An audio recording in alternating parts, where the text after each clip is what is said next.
भाई तुमको पता है, अगर तुम्हारे हाथ में एक पत्थर दिया और मैंने बोला कि भाई उस पत्थर को ऊपर फेंक, और जिस व्यक्ति के भी टकले पे गिरेगा, अगर तूने उसको भी जाके पूछा ना कि तेरा सबसे हार्ड सब्जेक्ट कौन सा जा रहा है 12th के HSC बोर्ड एग्जामिनेशन के लिए, तो भाई वो भी बोल देगा फिजिक्स जा रहा है। उसको तू मल्टीपल रीजंस पूछ ले कि फिजिक्स क्यों तेरे को बोर लग रहा है, फिजिक्स क्यों तेरे को हार्ड लग रहा है, क्या किसी ने तेरे को बताया नहीं कि फिजिक्स को किस प्रकार से स्टडी करते हैं। भाई तू उसको 17 क्वेश्चंस पूछ ले, लेकिन उसका भी हाल तेरे जैसा ही होगा कि भाई उसको घंटा फिजिक्स समझ में नहीं आ रहा है। ठीक है, लेक्चर में जब आप बैठते हो, जब वन शॉट वीडियो देखते हो, तब तो समझ में आ रहा है भैया, तब तो हमको सब चीज़ें हमारे दिमाग में घुस रही है।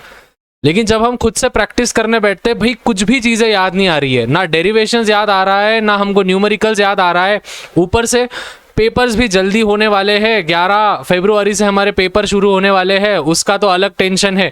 At the same way updates आ रहे हैं कि CCTV कैमरेज भी हर सेंटर में लगाएंगे, मतलब कि चीटिंग का तो अभी कोई भी सीन नहीं है। भाई टेंशन मत ले, ठीक है। अभी जो मैं तेरे साथ स्ट्रैटेजी दे रहा हूँ, इसके बाद का हर एक सेकंड, हर एक मिनट एक प्रकार से तेरे लिए ब्रह्मास्त्र होगा। क्योंकि स्टूडेंट्स, मैं पूरा की पूरा फिजिक्स को, HSC फिजिक्स को पूरा की पूरा यहाँ पे डिकोड करने वाला हूँ। और मैं आपको गारंटी देता हूँ स्टूडेंट्स, फिजिक्स से आपको इसलिए डर लग रहा है क्योंकि अभी तक आपको कोई स्ट्रैटेजी मिली नहीं है, बेस्ट स्ट्रैटेजी मिली नहीं है, एक अच्छी स्ट्रैटेजी मिली नहीं है जिससे कि आप फिजिक्स को कैसे डील करो वो समझ में आ जाए। वन शॉट देख लिया भैया, सब देख लिया, लेकिन नहीं समझ में आ रहा है यार, करे तो करे क्या। भाई तू एक नाव में नहीं है, तेरे जैसे हजारों नाव में हजारों लोग बैठे हुए हैं, लाखों बच्चे बैठे हैं, उसको भी फिजिक्स हार्ड ही जा रहा है। मैं भी जब मेरे 12th स्टैंडर्ड में था, मेरे लिए भी फिजिक्स से सबसे ज्यादा दिमाग को तान था, नाक में दम करके रखा था फिजिक्स ने। लेकिन जाहिर सी बात है, हमको बाय गॉड्स ग्रेस हमको टीचर्स बहुत अच्छे मिले थे, जिन्होंने अच्छे तरीके से हमको गाइड करके, मतलब फिजिक्स के बारे में स्ट्रैटेजी वगैरह दे के हमारी नैया पार करवाई। तो टेंशन मत लो, वो जो चालक है वो मैं बनूंगा और आपकी नैया पार कराऊंगा, क्योंकि मुझे पता है नैया पार हुई तो ही तो सैया मिलेगी। ठीक है, नौकरी अच्छी तो छोकरी अच्छी। आगे बढ़ते, टेंशन मतलब एकदम हल्का फुल्का वीडियो होगा, बहुत ही इजी वे में सब चीज़ें समझाऊंगा मैं। Eight the same way students, आप सभी से बस एक ही गुजारिश है, चैनल पे नहीं होंगे तो भाई चैनल को सब्सक्राइब कर दे। बस 1,500 सब्सक्राइबर्स स्टूडेंट्स, यार 50,000 सब्सक्राइबर्स नहीं चाहते हो आपकी भैया 50,000 सब्सक्राइबर्स पे पहुंचे, सब्सक्राइब मार दो। Eight the same way like कर देना है स्टूडेंट्स, 1,000 लाइक का एम रख रहा हूँ इस वीडियो पे, 24 आवर्स के अंदर 1,000 के ऊपर लाइक्स हो जाना चाहिए। और भाई तेरे से बात कर रहा हूँ, आज के दिन कितना घंटा पढ़ाई किया कमेंट्स में बता, भले ही वो 1 घंटा हो, 1 मिनट हो, 2 मिनट हो, लेकिन कमेंट्स में बता कि कितना घंटा तू हसल किया है, कितना घंटा तूने आज पढ़ाई किया है। At the same way physics से कौन से चैप्टर्स तेरे परफेक्ट हुए हैं, मतलब भले ही वो 1 चैप्टर हो, 2 चैप्टर हो, 16 चैप्टर्स में से कितने चैप्टर्स तेरे परफेक्ट हुए हैं, वो भी मुझे नीचे कमेंट्स में दिखना चाहिए, फटाफट से कर दे। अभी सबसे मेन चीज स्टूडेंट्स, बहुत सारे बच्चे बोलते हैं भैया पेपर का लेवल कैसे होगा, हार्ड पेपर होगा, इजी पेपर होगा, मॉडरेट पेपर होगा। एक रियलिटी तुमको बताता हूँ, कोई बताएगा नहीं। अगर बस किसी इंसान के क्वेश्चन एंड आंसर्स लर्न हुए तो भाई उनके लिए हार्ड पेपर जाएगा। अगर किसी व्यक्ति के क्वेश्चन आंसर्स के साथ साथ डेरिवेशंस हो गए हैं तो उनके लिए थोड़ा सा इजी पेपर जाएगा। और अगर कोई होगा जिसके ये तीनों हो गए हैं तो भाई उसके लिए इजी पेपर जाएगा, सिंपल एज दैट। मतलब जो टॉपर के श्रेणी में आते हैं उनके ये तीनों चीजें हो जाते हैं, क्वेश्चन एंड आंसर्स हो जाते हैं, डेरिवेशंस हो जाते हैं, न्यूमेरिकल्स हो जाते हैं। जो एवरेज बच्चा होगा, मतलब भाई जिसको बस फिजिक्स एक प्रकार से क्या करना है, मतलब एवरेज के ऊपर आना है, मतलब 70 मार्क का पेपर होगा तो उसमें से उसको 50 के ऊपर जाना है, तो भाई उसके डेरिवेशंस हो जाएंगे और क्वेश्चन एंड आंसर्स हो जाएंगे।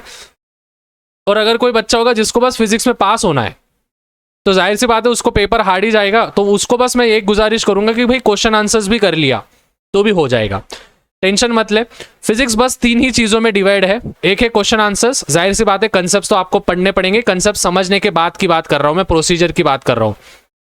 कंसेप्ट समझ लिया उसके बाद का बात कर रहा हूं मैं, क्वेश्चन आंसर्स, डेरिवेशन, न्यूमेरिकल्स, इसके अलावा भाई बाकी कुछ भी नहीं है फिजिक्स। क्वेश्चन आंसर्स है, बोर्ड्स की बात कर रहा हूं मैं, क्वेश्चन आंसर्स है, डेरिवेशंस है और न्यूमेरिकल्स है। अभी मैं उसको डिकोड कर रहा हूं, ध्यान से सुनना, ठीक है। पहले हम क्वेश्चन आंसर्स से जाएंगे। भैया थ्योरी का क्या, थ्योरी का कहाँ से करें? सबसे पहले तो थ्योरी में स्टूडेंट जो मैंने इंपॉर्टेंट क्वेश्चंस दिए हैं वो इंपॉर्टेंट क्वेश्चंस का वीडियो देख लो, लिंक मैं डिस्क्रिप्शन में दे दूंगा, या फिर उसकी पीडीएफ चाहिए स्टूडेंट्स तो इंस्टाग्राम पे फटाफट से फॉलो करो, ठीक है। इंस्टाग्राम पे फॉलो करो और वहां पे मैसेज करो, मेरा आईडी ले रहा हूँ, लिख लो भाई, लिख ले @Ajay_Shah, ठीक है। जहां पे 14.1 के कुछ फॉलोवर्स है, उस आईडी पे फॉलो कर दे। पहले मेरे इंपॉर्टेंट क्वेश्चंस कर ले, उतना भी कर लिया, फिर PYQs कर ले और फिर एक्सरसाइज कर ले। बस अगर तूने भाई इतना भी कर लिया, मैं तो बोलता हूँ बस मेरे इंपॉर्टेंट और PYQs भी कर लिए ना, तो भी भाई तू पास हो जाएगा, ठीक है। मैं ये उन बच्चों के लिए बोल रहा हूँ जो बस फिजिक्स में पास होना चाहते हैं। भाई तू इधर ही वीडियो छोड़ दे, कोई दिक्कत नहीं है, तेरे लिए काम हो गया आज। क्या क्या करेगा, मेरे वाले इंपॉर्टेंट क्वेश्चन करेगा। कहाँ से करेगा, मेरे को इंस्टाग्राम पे फॉलो कर दे, मैं तेरे को भेज दूंगा, डीएम कर दे, मैं तेरे को भेज दूंगा, या फिर स्टोरी में डाल दूंगा 24 घंटे में। PYQ कर ले, दैट्स इट। पिछले 5 साल के 2019 से 2024 तक के बस क्वेश्चन आंसर्स कर ले, लर्न कर ले उनको। उनमें से फंसेंगे मतलब फंसेंगे क्वेश्चन, लिख के देता हूं मैं। और अगर तेरी इच्छा हो ही रही है तो एक्सरसाइजेस पे भी तू जा सकता है, लेकिन नहीं भी किया तो भी चलेगा। ये बस उन बच्चों के लिए जो पास होना चाहते हैं, ठीक है। मैं मिसगाइड नहीं करूंगा, ये बस उन बच्चों के लिए जो पास होना चाहते हैं। अगर उनने इतना भी कर लिया तो हो जाएगा पास। अभी न्यूमेरिकल कहाँ से आते हैं, सबसे मेन चीज, ठीक है। बहुत सारे बच्चे कंफ्यूजन में होते हैं, मैं उसके बाद डेरिवेशंस पे भी आऊंगा। एक काम करते हैं, पहले डेरिवेशन पे आते हैं, ठीक है। डेरिवेशन के बाद न्यूमेरिकल्स पे जाएंगे। सबसे पहले डेरिवेशन कहाँ से आएंगे और कैसे आएंगे। सबसे पहली चीज स्टूडेंट्स, ये 5 चैप्टर्स के नाम लिख लो, दिमाग में फिट करके रखो। Chapter number 1 rotational dynamics, chapter number 2 mechanical properties of fluids, chapter number 3 KTG kinetic theory of gases, chapter number 7 wave optics, और चैप्टर नंबर 12 EMI मतलब इलेक्ट्रोमैग्नेटिक इंडक्शन।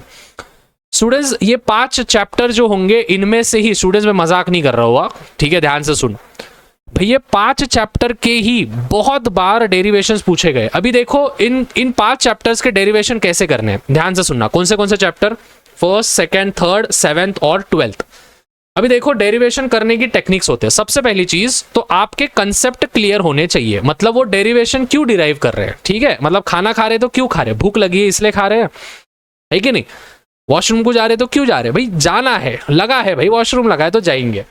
उसी प्रकार से डेरिवेशन सॉल्व करना है तो क्यों करना है, क्योंकि भाई उसका कंसेप्ट तो मालूम चाहिए ना। मतलब रोटेशनल डायनामिक्स में अगर रेडियस ऑफ गायरेशन वगैरह, या फिर आप मौत का कुआं ढूंढ रहे हो, तो भाई क्यों ढूंढ रहे हो, रीजन क्या है, ठीक है। रीजन क्या है, डेड ऑफ वॉल हम जिसको कहते हैं, रीजन क्या है, तो उसके पीछे कंसेप्ट समझना अनिवार्य है।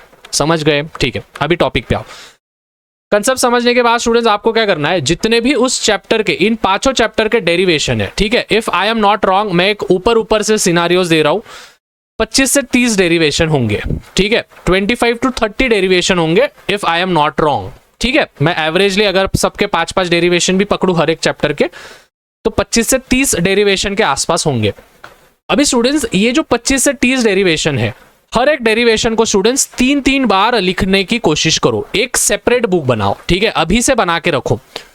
एक सेपरेट बुक बनाओ। पहला चैप्टर लिया रोटेशनल डायनामिक्स, ठीक है। रोटेशनल डायनामिक्स लिया, कंसेप्ट समझ ली, डेरिवेशन एक बार लिखा, 2 बार लिखा, 2 बार देख के लिखा, 1 बार बिना देख के लिखा। वापस दूसरा डेरिवेशन पे जाओ, 2 बार देख के लिखो, तीसरी बार बिना देख के लिखो, 2 बार देख के लिखो, तीसरी बार बिना देख के लिखो। भाई करना पड़ेगा। देखो फिजिक्स हार्ड है, फिजिक्स बोरिंग है, I know all the things, but करना पड़ेगा, ठीक है। करना तो पड़ेगा भाई, ऐसा नहीं है कि आप छोड़ दोगे, ठीक है। भले आप फ्यूचर में जाके आपके लिए ये पर्टिकुलर टॉपिक्स भले ही कुछ काम के ना आए, बट स्टूडेंट्स करना तो पड़ेगा यार। अभी सब बच्चे कर रहे हैं तो जाहिर सी बात है हमको भी उस पर्टिकुलर चीज में दौड़ना पड़ेगा। अगर कोई बच्चा होगा वो हाइपोथेटिकल बातें करेगा, नहीं नहीं भैया वो piece of paper can not decide my future, वही बच्चा तेरे को 3 साल बाद उसी पेपर में चने फुटाने बेचते हुए दिखेगा, ठीक है। I am not degrading any of the चने फुटाने वाला, बट मैं बस बता रहा हूँ आपको, ठीक है। तो इन ट्रैप में फंसो मत। अगर कोई आपके आजू बाजू वाला दीदी भैया बोल रहा है कि भाई पढ़ाई लिखाई करके कुछ नहीं होता है, स्किल्स डेवलप कर, अरे घंटा स्किल्स डेवलप करेंगे, कहाँ से स्किल्स डेवलप करेंगे, पहले उसमें का लॉजिक तो आना चाहिए भाई, पहले समझना तो चाहिए भाई। स्किल्स डेवलप करने के लिए उसके बैक एंड उसका फ्रंट एंड मालूम तो चाहिए भैया। इलॉजिकल बात है, ठीक है। वो दीदी भैया को सीधा सीधा झाप देने का, भाई तूने तो कुछ किया नहीं, मेरे को पढ़ने दे, मेरा समय आ चुका है हसल करने का, अभी मैं हसल करूंगा। विंटर आर्क शुरू हो गया है, पता है ना बॉयज, गर्ल्स को भी बोल रहा हूं मैं, तो भाई शुरू हो जाना है, ठीक है। सो डेरिवेशन ऐसे करना है आपको, ठीक है। ये 5 चैप्टर्स ध्यान में रखना, मोस्टली यही से आते हैं, ये मैंने खुद नोटिस किया है। पिछले 5-6 साल के पेपर्स मैंने देखे हैं, 5 ही साल के 2019 से। फिर एट द सेम वे जो अलग अलग आपके पब्लिकेशंस के बुक्स होते हैं, ठीक है, अलग अलग पब्लिकेशंस के बुक्स होते हैं, टारगेट हो गया वगैरह वगैरह हो गया, उत्तम पब्लिकेशन हो गया, तो इन सभी बुक्स को एनालिसिस करने के बाद होते हैं। क्योंकि मैं ऑफलाइन क्लासेस खुद चलाता हूँ तो मेरे को भी बच्चों को इंपॉर्टेंस देने पड़ते हैं, ठीक है। आफ्टर दैट न्यूमेरिकल्स कहाँ से आते हैं भैया ये बता दो हमको, ठीक है। आज न्यूमेरिकल्स की पोल खोल दो। सबसे पहली चीज, किसी भी बच्चे को अगर डर लगता है कि भाई न्यूमेरिकल्स हम कहाँ से करें, कैसे करें, तो उन सभी स्टूडेंट्स को मैं कहूंगा सबसे पहले PYQs को रेफर करो।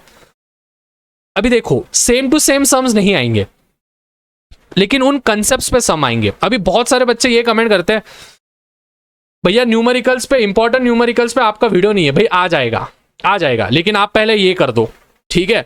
50,000 सब्सक्राइबर्स कर दो, जैसे ही 50,000 सब्सक्राइबर्स हो जाएंगे, मैं आपको भाई बोल रहा हूं ना, अगले ही दिन, जैसे ही आज 50,000 सब्सक्राइबर हिट हुआ, अगले दिन इंपॉर्टेंट न्यूमेरिकल्स पे आपके क्वेश्चन आ जाएंगे। मतलब एकदम अच्छे से एनालिसिस करके आपको टॉपिक दे दूंगा कि भाई ये टॉपिक पे फंस सकता है, ये टॉपिक पे फंस सकता है, ये टॉपिक पे फंस सकता है। मतलब ईजी हो जाएगा आपके लिए, ठीक है? अभी भाई मैं इतना कर रहा हूँ, आपको इतना तो करना ही है। उसके बाद कॉन्फिडेंस बिल्डअप करने के लिए आप क्या कर सकते हो, सॉल्व एग्जाम्पल्स आप कर सकते हो। और देखो भाई ये एक निंजा टेक्निक है, ठीक है? तुक्का टेक्निक है। मतलब जो भी बच्चा होता है उसको मैं, अगर न्यूमेरिकल्स उसको हार जाते तो मैं उसको यही बोलता हूँ कि भाई हर चैप्टर का फर्स्ट वाला न्यूमेरिकल और लास्ट वाला न्यूमेरिकल करो, ठीक है? अभी बहुत सारे बच्चे हंसेंगे ये बात सुन के, भैया कुछ भी इलॉजिकल बातें कर रहे हो।